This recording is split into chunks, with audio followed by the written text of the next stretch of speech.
Olá, pessoal, tudo bom? A gente vai dar continuidade à aula anterior, que era sobre sujeitos da relação de emprego, certo? A gente está falando, terminou o último vídeo falando sobre empregador. Aí agora a gente vai dar continuidade sobre o tema do empregador. Vou fazer só uma pequena introdução neste vídeo sobre o que seria o empregador e a gente vai dar continuidade nesse tema sobre ele, certo? Lembrando que, se vocês tiverem dúvidas neste vídeo, é, é só mandar a dúvida pelo WhatsApp ou aqui mesmo deixar sua pergunta no link do vídeo, no vídeo lá no YouTube, tá? Mas eu vou estar disponível para vocês à vontade. Durante a semana podem mandar suas dúvidas e tudo aquilo que vocês tiverem de conteúdo ou que queiram esclarecer, tá bom? Aí a gente vai dar continuidade agora a empregador, tá? Que é o outro sujeito da relação de emprego. A gente viu que os sujeitos da relação de emprego são os dois. Nós temos o empregado e o empregador. A gente já falou sobre o empregado, sobre as características dele, está falando agora do empregador. O empregador, qual é a definição de empregador? Empregador é o ente dotado ou não de personalidade jurídica, com ou sem finalidade lucrativa, que admitir empregados, ou seja, existindo a apreensão de trabalho de uma pessoa física prestado com pessoalidade, continuidade, subordinação e mediante remuneração, o sujeito de direito tomador deste serviço será empregador. Então, o empregador, a figura do empregador, está amplamente e totalmente conectada à figura do empregado. Eu estou aqui verificando o outro lado do empregado, ou seja, o empregador é aquele tomador do serviço do empregado. Então, para eu ter um empregador, eu tenho que ter as características de um empregado do outro lado. Eu estou tomando a força de trabalho de um empregado. E não tem uma característica própria, não tem uma característica específica. Ele pode ser dotado ou não de personalidade jurídica, com ou sem finalidade lucrativa.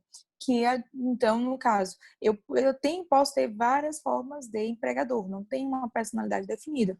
Ele pode ter ou não personalidade jurídica, pode ter ou não fim lucrativo. Então, não se restringe à ideia que a CLT trouxe de empresa, certo? Então, vai além do termo empresa. Empregador é todo ente dotado ou não de personalidade jurídica, com ou sem finalidade lucrativa, que é o sujeito do direito tomador do serviço do empregado, certo?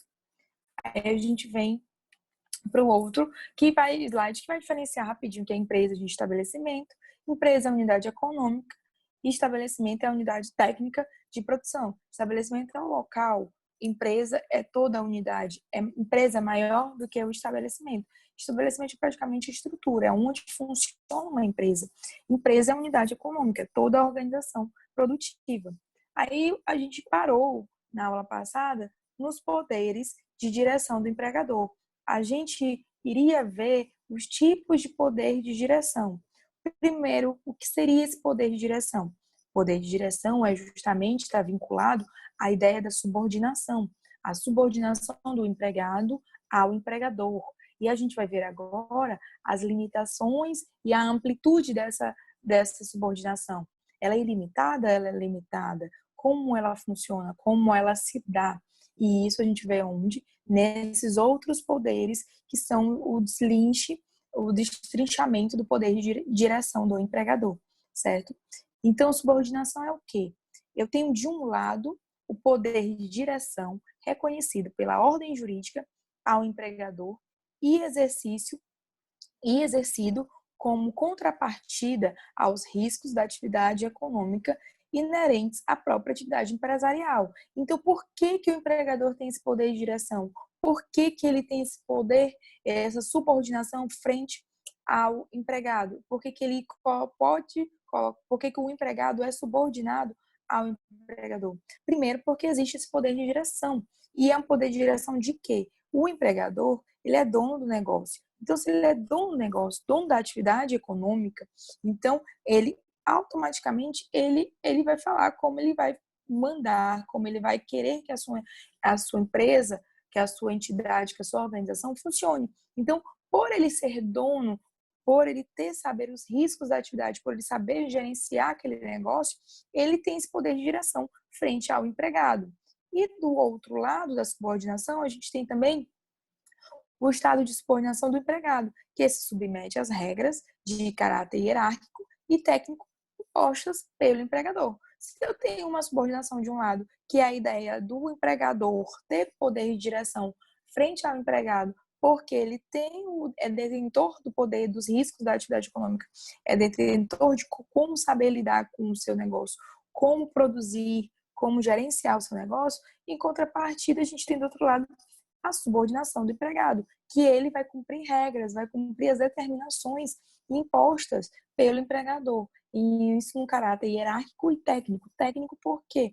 Porque mesmo você sendo detentor do conhecimento, você sendo contratado porque você tem conhecimento para prestar aquele serviço, você mesmo assim é submetido ao poder diretivo do empregador. Você vai cumprir ordens, ele vai falar como ele quer que você trabalhe. E isso é o poder de subordinação. E um caráter hierárquico, lógico, porque o empregador está acima do empregado. Então, quem está acima manda, direciona, fala como tem que ser cumpridas essas ordens, certo? E esse poder de direção do empregador, que é essa subordinação, poder de direção está intimamente ligado ao poder de direção. Então, poder de direção é intimamente ligado à subordinação. E esse poder de direção é subdividido em 3 poderes. A gente tem 3 poderes.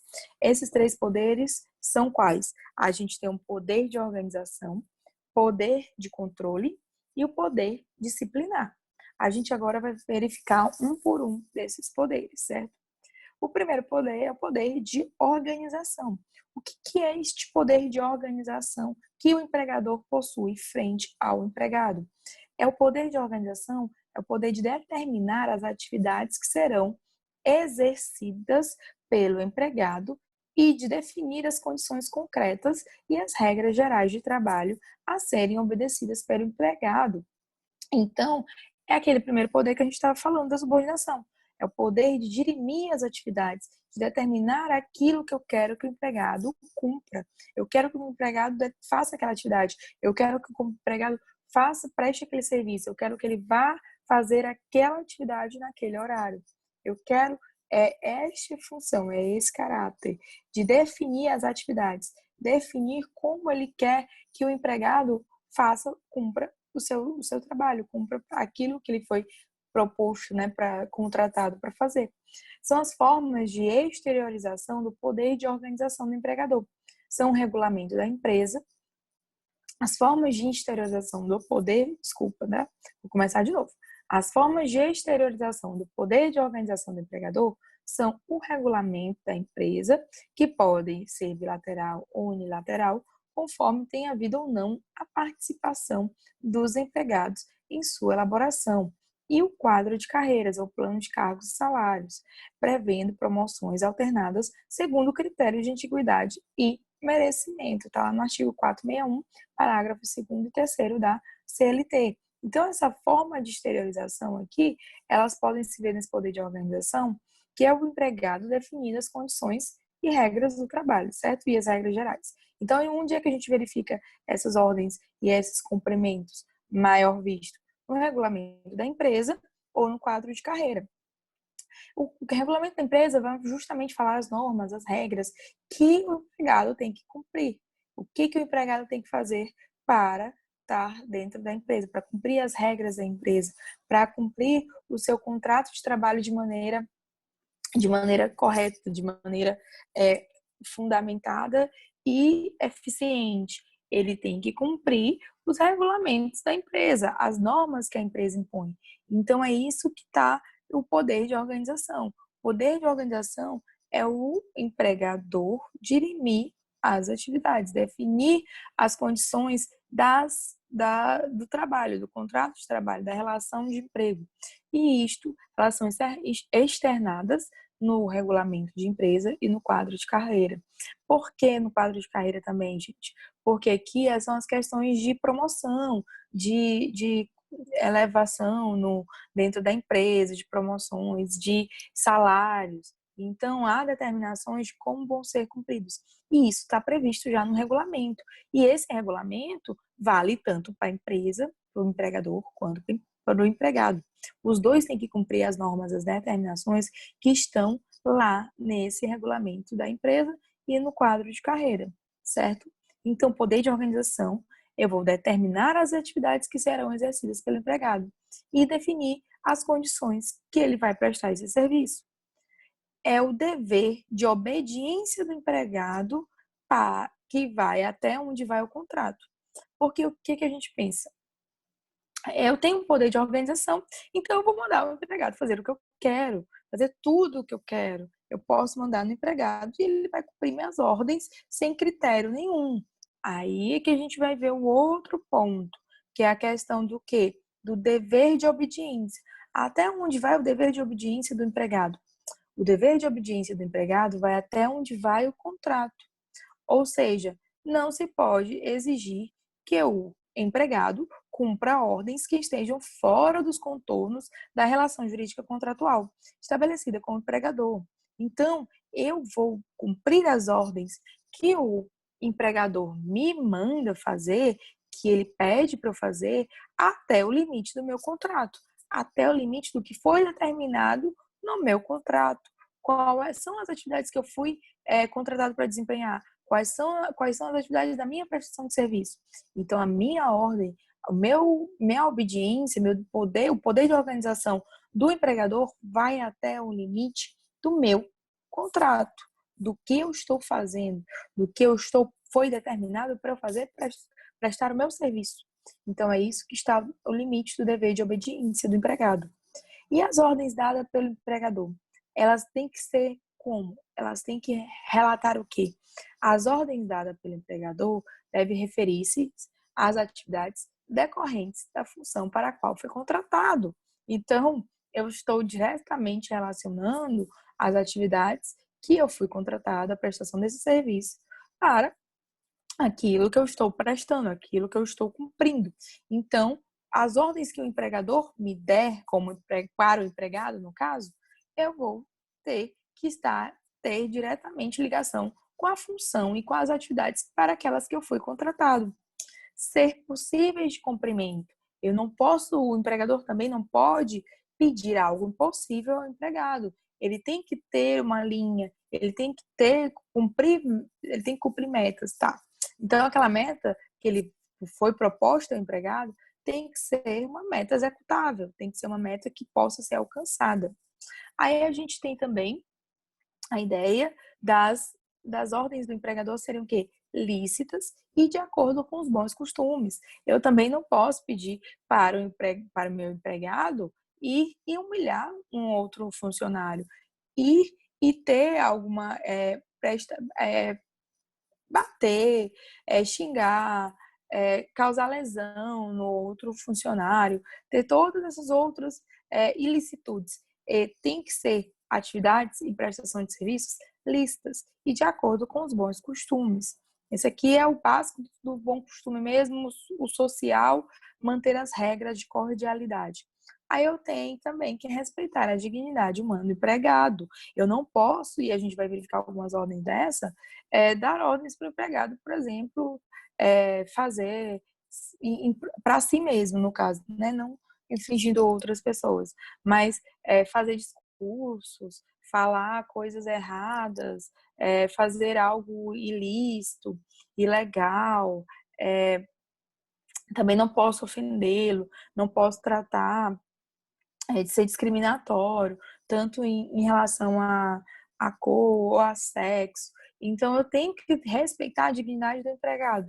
Eu não posso fazer com que esse empregado passe por revistas de intimidade, no caso são as mulheres, são proibidas, né? A lei proíbe. Mas os homens, mais de um caráter humilhante e não um caráter fiscalizatório, né? Essas revistas. Então, essas ordens do empregador cumprem esses critérios.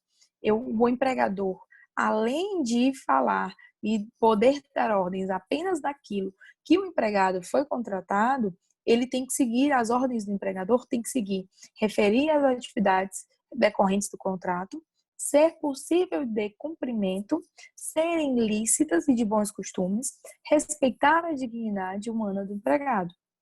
E aí a gente vai, certo? A gente finalizou o poder de organização. Aí a gente vai para o poder de controle agora, o segundo poder inerente ao poder de direção do empregador, certo? A gente viu já o poder de direção, a gente está vendo o poder de direção do empregador.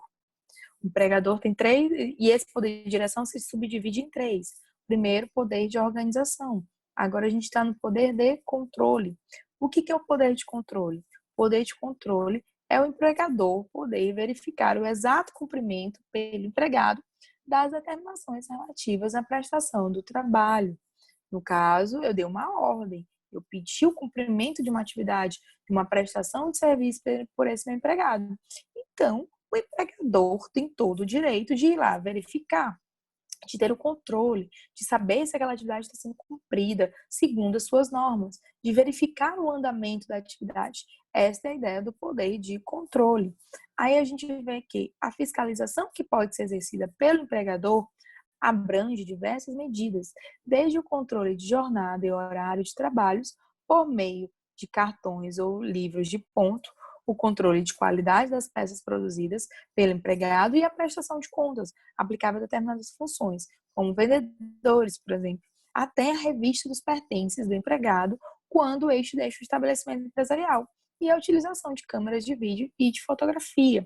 A gente pode pensar, nossa, mas uma câmera de vídeo, fotografia, uma vistoria, isso não está afetando, não está atentando contra a dignidade da pessoa, do humano, do empregado?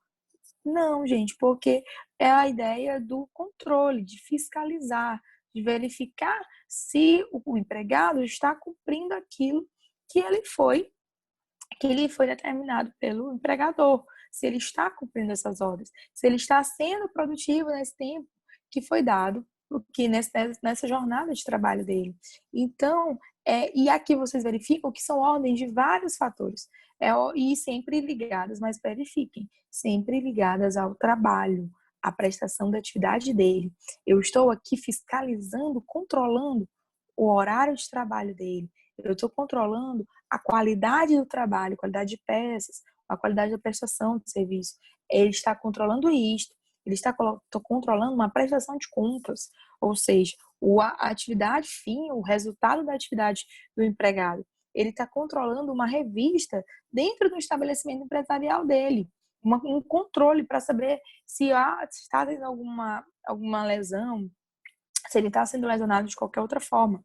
E a utilização de câmeras e vídeos é uma questão de segurança, de controle, verificar se estão sendo produzidos, verificar se tudo está andando conforme o que ele ordenou, naquele poder dele de organização, certo? Então, o poder de controle, mas ele também encontra o quê? Limites. Também esses limites estão traçados na própria lei, na própria Constituição Federal e no CAPT do Código Civil também a gente vê essas questões de, é, de limites ao poder de controle. Porque, que nem a gente falou, ele não pode ser invasivo, não pode ser humilhante, não pode ir além daquela dignidade da pessoa humana. Então, encontra limites também legalmente traçados, o poder de controle, não sendo tolerada a prática de atos que importem em violação dos direitos da personalidade do empregado. Eu não posso violar a dignidade da pessoa humana do empregado. Eu não posso violar o eu do empregado. Eu estou controlando o empregado, mas eu não posso violar a sua intimidade, o seu eu, a sua personalidade. Eu não posso violar essas qualidades, não, desculpa, esses direitos do empregado. O empregador não pode violá-los, porque isso é uma defesa que está lá na própria Constituição Federal e também no Código Civil. O direito da personalidade, o direito de ser como ele é, o direito de mandar em relação aos trajes ou algo externo à própria organização, à própria empresa. Então, eu tenho limites neste poder de controle. E a gente tem uma exceção na questão da revista íntima, como eu já até havia anteriormente falado um pouquinho. Mas o artigo 373-A, inciso 6 da CLT, proíbe expressamente a revista íntima de mulheres, nas empregadas ou funcionárias. É específico ser mulher. Então, é vedado proceder o empregador ou preposto à revista íntima nas empregadas ou funcionárias. A mulher é proibida de fazer revista íntima. Só ao homem pode ser feita essa revista íntima. Então, assim, é um critério, um caráter protetivo que deram à mulher nessa questão de revista íntima. Foi o legislador que optou por dar essa garantia legal à mulher, e então é proibida a revista íntima às mulheres. Aí vocês podem perguntar, mas e os homens? A revista íntima pode ser feita em homens, desde que não ofendam e não ultrapasse os limites de personalidade do empregado, que não sobreponham o seu caráter, sua dignidade da pessoa humana. Então, se eu não sobrepuser essas características, esses direitos do empregado, ele pode sofrer uma revista íntima, porque seria a mesma coisa dele estar nesse controle de filmagem ou nas fotografias. Então, é esse poder exercido pelo empregador, de controle. E o último poder, que está dentro desse poder de direção do empregador, é o poder disciplinar. O próprio nome já diz, disciplina. Eu vou corrigir alguma atitude, alguma situação que o empregador estava fazendo. O empregado, desculpa, fez. O empregador vai corrigir, disciplinar alguma atitude, vai disciplinar o empregado por alguma atitude, certo? Então, é o direito do empregador de impor sanções disciplinares aos seus empregados em caso de descumprimento das obrigações contratuais. Eu como empregador, passei uma ordem ao empregado. Esse empregado descumpriu essa ordem, não cumpriu essa ordem. Então, o empregador tem o direito de disciplinar este empregado.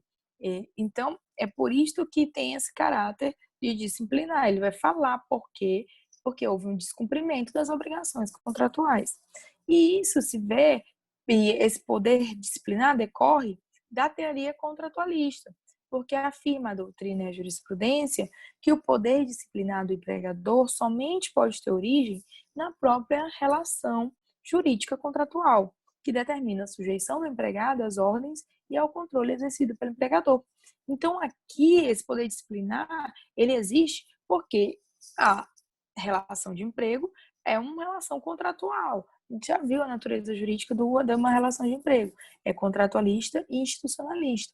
Então, por ter essa natureza contratual, ela faz o quê? Ela faz pacto, ela faz contrato, ela faz lei entre as partes. Então, se eu estou tendo uma regra, eu tendo uma lei, eu tenho que cumprir esta lei. E quando eu descumpro, eu posso sofrer punições, que é como um contrato. Contrato, quando você rescinde esse contrato por outras causas, se não aquela alguma já prevista no contrato ou por qualquer outro fator, você pode sofrer punições. Então, é aqui a mesma ideia. Se você descumprir alguma ordem, alguma obrigação contratual, você vai sofrer punições. Então, daí se dá o poder disciplinar. Aí não pode caracterizar arbitrariedade ou abuso de direito.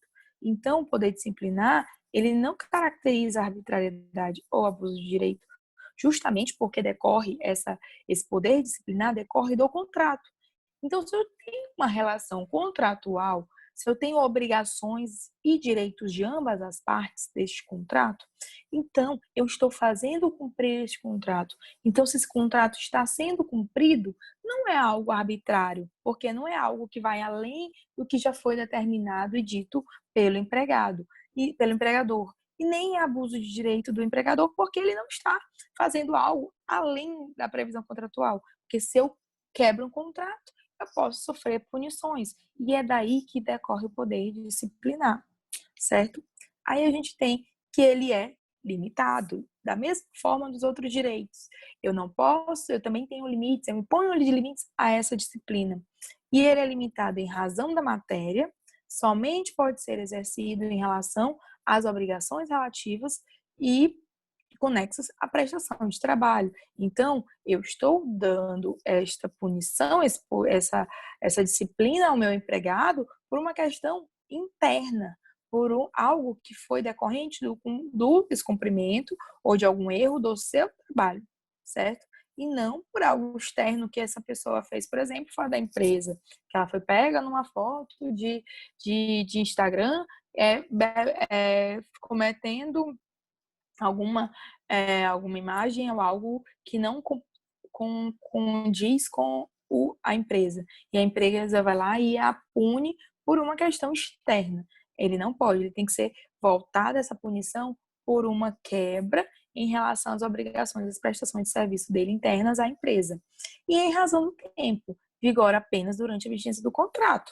Eu tenho que fazer e impor essas punições, essas disciplinas dentro do contrato de trabalho. Então, eu não posso querer, por exemplo, após o contrato, após esse empregado ser demitido, eu querer impor qualquer tipo de disciplina dele, né? É uma lógica. O contrato, essa razão do tempo, essa disciplina vai vigorar enquanto apenas durar a vigência do contrato. E é subordinada a uma previsão legal. O exercício do poder disciplinar deverá estar sempre subordinado à existência de culpa do empregado. Deve haver uma proporção entre a gravidade da falta praticada pelo empregado e a espécie de punição aplicada. Então, eu tenho que ter previsto, tem que ter algo que exista, uma regra que me fale que ele está descumprindo uma regra, que ele está descumprindo algo, que ele está quebrando ou violando algo dentro das regras da empresa. Por isso que ele tem subordinado a uma previsão legal, porque o exercício dele está subordinado à existência de culpa do empregado. O empregado tem que ter culpa naquilo que ele fez. Ele tem que demonstrar, por exemplo, que é o empregador, no caso, ele tem que demonstrar, por exemplo, ele fez um treinamento, ele deu capacitação para aquele funcionário, para aquele empregado. O empregado, mesmo assim, cometeu um erro dentro da prestação de serviço dele. Então, e esse erro teve consequências para essa empresa. Ela perdeu o contrato, perdeu dinheiro. Então, com isso, a gente vê que a ideia aqui da punição é justamente essa existência de culpa. Eu qualifiquei meu funcionário, mas mesmo assim ele não conseguiu cumprir com aquilo que eu determinei para ele. Então, é culpa dele não ter feito as atitudes que eu esperava. Então, eu tenho que existir essa culpa do empregado para ele ser punido, para ele sofrer esse poder disciplinar. E, ao mesmo tempo, a punição, a disciplina, ela tem que ser proporcional. Eu não posso infligir já uma demissão com justa causa ou algo grave nesse nível a um delito, a um tipo de erro do funcionário, de erro do empregado, pequeno, mínimo. Isto deve ser proporcional. A falta do empregado tem que ser uma punição no mesmo nível. Se é fraca, punição fraca. Se é médio, médio. Se é uma punição uma falta do empregado que até possibilite justa causa, aí você já vai para demissão, que é isso que a gente vai falar agora aqui das sanções disciplinares. Quais são as sanções que existem? Quais são as sanções disciplinares que existem? Existe a advertência, existe a suspensão, existe a dispensa por justa causa. A advertência, o que é a advertência? Como um poder disciplinar, como poder de direção do empregador. A advertência é um aviso, um alerta para que o empregado não volte a praticar determinada falta. É só um aviso, um alerta, não é punição. Eu dei uma advertência só porque eu falei, olhe, fique atento ao que você já fez, porque aquele primeira falta estava errado. A suspensão é mais grave que a advertência, pois implica no afastamento do empregado do trabalho, que deixa de receber o salário correspondente ao dia de suspensão, não sendo computado este período como tempo de serviço para fins trabalhistas. Então, aqui a suspensão é a ideia de uma falta mais grave. É mais grave do que uma simples advertência. E isso implica em um empregado ser suspenso, não comparecer ao seu trabalho, e além de não comparecer ao trabalho, ele não recebe por esses dias que ele está suspenso. É essa que por isso que é uma falta mais grave. É por isso que tem um poder, uma força maior do que uma simples advertência.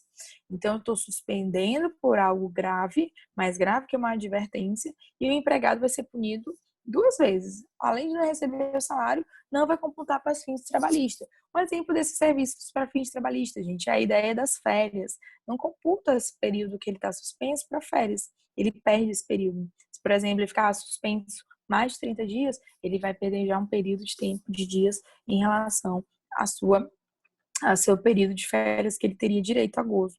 E a gente tem a dispensa por justa causa. A dispensa por justa causa são faltas gravíssimas. São aquelas faltas que estão lá previstas na própria CLT. É a mais grave das sanções disciplinares, pois implica no rompimento do vínculo empregatício sem que o empregado receba as verbas rescisórias previstas para outras modalidades de extinção do contrato de trabalho.